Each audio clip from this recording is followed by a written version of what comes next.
The main themes, which probably haven't been a surprise, have been the sense of isolation, whether that's being, if you're a disabled young person who was sent away at a very young age from your family to some kind of residential special school, but also within the school itself, the not being included, the not feeling welcomed, the not feeling supported in your learning, relationship with family if you've been sent away, but also if you're still at home. The system, the way the system, whether it's conscious or subconsciously, creating divides between the disabled person and and our families or our communities.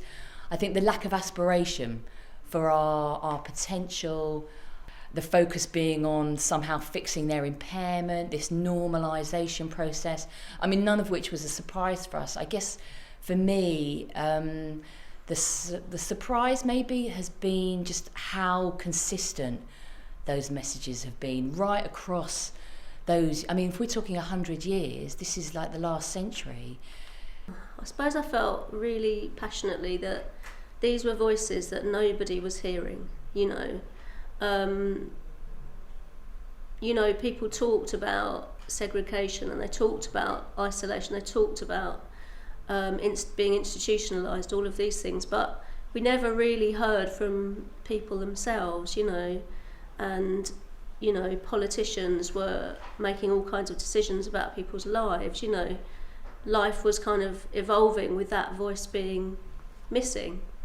So I think I just felt it was time, you know, it was time that people really got to tell those often very, very painful stories. You know, I really want people to be able to listen to those extremely painful stories, but I also want them to feel that things are moving on, you know, attitudes, cultures are changing. And I think that we have seen that, you know, in the different stories that we've been told. Certainly within a school culture, you know, you get the sense that things have really shifted in terms of disabled people's identity, young people's identity, you know, how they feel in the classroom, how other children in the classroom feel about them, you know. I could see that it would be a useful way to see where the lessons were, you know, what really didn't work and what did work. Some things did work, and, you know, even in the sort of period of integration, there are really important things we can learn from that, you know. It's, you know, that's the time really, the kind of what did work, didn't work time, I suppose.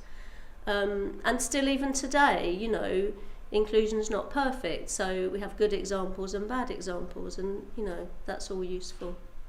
So the idea is that we use the evidence, the stories, some of the photos to build a resource pack for schools, really, to map the experience of education for disabled people over the last 100 years.